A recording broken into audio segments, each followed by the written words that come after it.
Koala Lou by Mem Fox, read by Olivia MacDonald. There was once a baby koala, so soft and round that all who saw her loved her. Her name was Koala Lou. The emu loved her, the platypus loved her, and even tough little koala Claus next door loved her. But it was her mother who loved her most of all.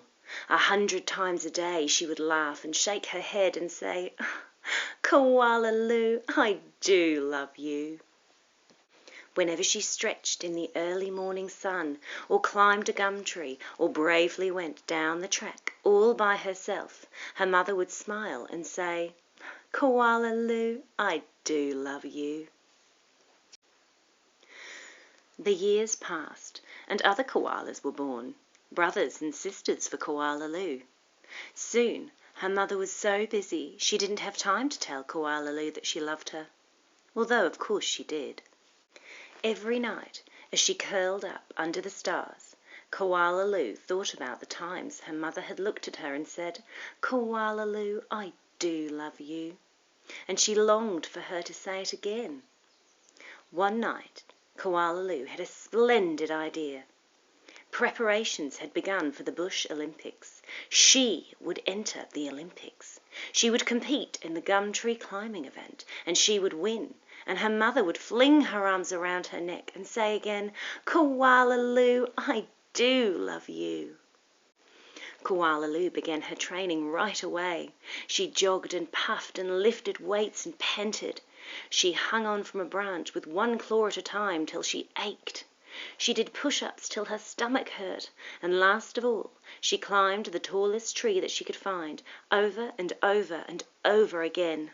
Sometimes her mother would watch her and ask, "How you getting on, Blossom?" "Fine, just fine," Koala Lou would reply. At last, the day of the Bush Olympics arrived.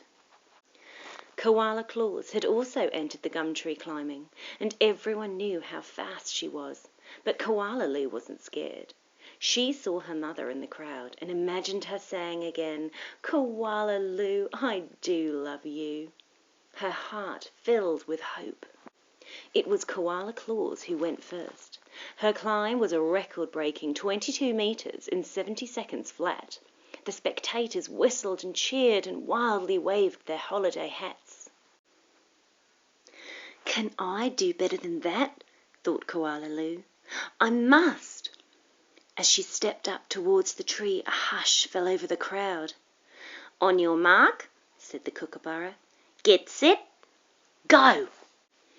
Koala Lou leapt up to the tree. Up and up and up she climbed, higher and higher and higher, faster and faster and faster, until there she was, right at the top. The spectators roared and clapped and stamped their feet. But she wasn't fast enough. In spite of all her training and all her hoping, it was Koala Claus who won the gum tree climbing. Koala Lou came second. Koala Lou went off and hid. She heard the shouts of the Bush Olympics and cried her heart out. When the first stars of the evening appeared in the sky, Koala Lou crept home through the dark and up into the gum tree. Her mother was waiting for her.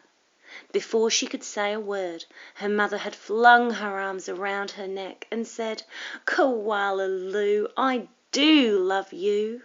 I always have, and I always will."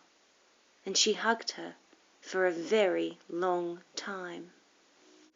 The end.